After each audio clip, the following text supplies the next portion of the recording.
오늘 본문은 창세기 4장 17절부터 26절까지입니다. 아내와 동침함에 그가 임신하여 에녹을 낳은지라. 가인이 성을 쌓고 그의 아들의 이름으로 성을 이름하여 에녹이라 하니라. 에녹이 이랏을 낳고 이랏은 느후야엘을 낳고 느후야엘은 느드사엘을 낳고 느드사엘은 라멕을 낳았더라. 라멕이 두 아내를 맞이하였으니 하나의 이름은 아다요 하나의 이름은 실라였더라. 아다는 야발을 낳았으니 그는 장막에 거주하며 가축을 치는 자의 조상이 되었고, 그의 아우의 이름은 유발이니 그는 수금과 퉁소를 잡는 모든 자의 조상이 되었으며, 실라는 두발가인을 낳았으니 그는 구리와 쇠로 여러 가지 기구를 만드는 자요. 두발가인의 누이는 나아마였더라. 라멕이 아내들에게 이르되 아다와 실라여 내 목소리를 들으라. 라멕의 아내들이여 내 말을 들으라. 나의 상처로 말미암아 내가 사람을 죽였고 나의 상함으로 말미암아 소년을 죽였도다.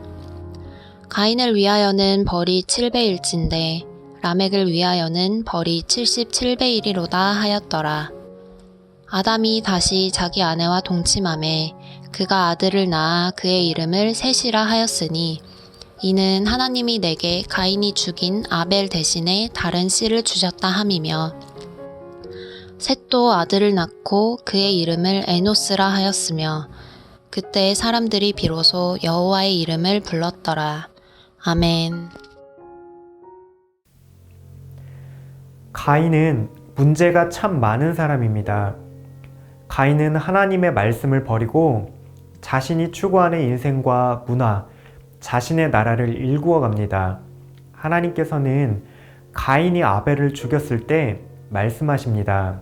내가 밭을 갈아도 땅이 다시는 그 효력을 내게 주지 아니할 것이요 너는 땅에서 피하여 유리하는 자가 되리라.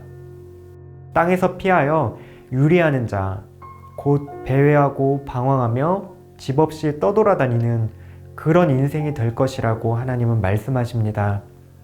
그런데 가인은 16절에서 하나님을 떠나서 에덴 동쪽에 거주합니다. 심지어 오늘 말씀을 보면 가인은 성을 쌓고 그 성의 이름을 자신의 아들의 이름으로 따줍니다.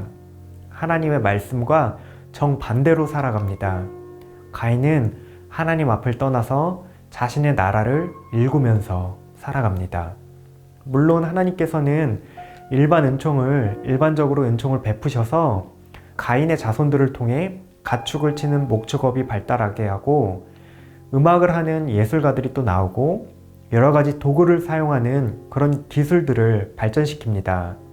하지만 결국 이들이 추구한 문화의 결말은 비참하게 흐릅니다. 라멕은 가인이 지은 죄악보다 더 큰 죄를 짓습니다. 라멕이 두 아내에게 말합니다. 제 말 좀 들어보세요. 제가 사람을 죽였어요. 라멕은 누구를 왜 죽였을까요? 23절에는 나의 상처, 나의 상함으로 말미암아 소년을 죽였다고 말합니다. 도대체 무슨 상처였기에 라멕은 어린 소년을 죽일 마음을 먹었을까요? 여기서 상처와 상함이라는 표현은 다른 구약 본문에서는 주로 신체에 가해진 타박상이나 찰과상을 말합니다. 아마도 소년이 어떤 실수로 라멕의 몸에 이런 상해를 가한 듯 보입니다. 라멕은 이 소년을 용서하지 않습니다. 가인이 하나님의 형상인 아벨과 그 생명을 귀하게 여기지 않은 것처럼 라멕은 소년에게 가차없이 보복을 가합니다. 그것은 바로 죽음이었죠. 이처럼 하나님 앞을 떠난 인생을 사는 사람들의 모습이 이렇습니다. 그 죄악이 얼마나 강하고 뻔뻔한지 모릅니다. 가인을 위한 벌은 7배라면 라멕을 위해서는 77배라고 말합니다. 이것은 노래, 시의 형태입니다. 아무도 보복하지 못하게 무용담처럼 노래로 지어 떠벌리고 다니고 있습니다. 하나님을 떠나서 자신의 문화를 추구하는 인류의 미래는 이렇게 캄캄할 뿐입니다. 인간은 실패하지만 하나님은 결코 포기하지 않으십니다. 실패한 인간의 계보, 가인의 계보를 대신해 아벨 대신 또 다른 씨를 주십니다.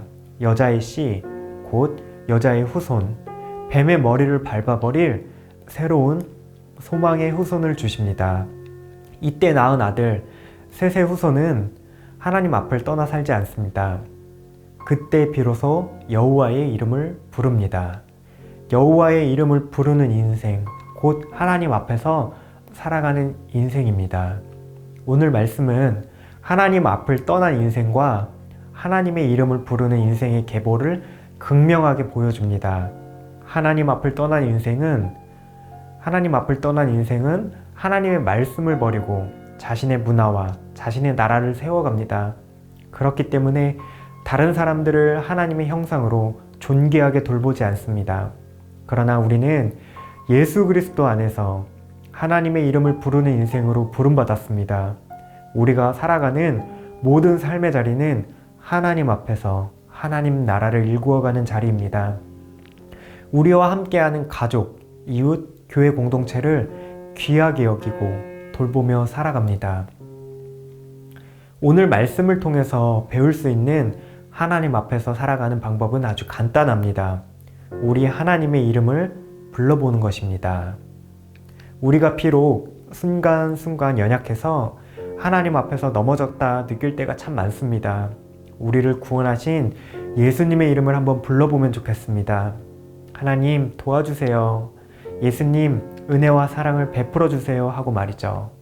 오늘 하루도 이 하나님의 이름을 부르며 그렇게 힘차게 하나님 나라를 일구어가는 청년 가족들 되시기를 바랍니다.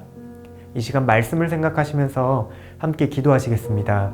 하나님, 세상의 문화는 우리가 하나님 앞을 떠나 살아가도록 유혹하지만 이 세상 가운데 하나님 나라를 일구어갈 그 사명을 날마다 기억하게 하옵소서.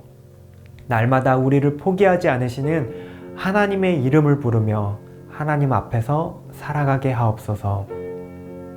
우리는 연약하여 날마다 쓰러지고 넘어집니다. 하지만 우리를 포기하지 않으시는 하나님이 우리 앞에 계십니다. 그분의 이름을 부르며 승리하시는 청년 가족들 되시기를 바랍니다.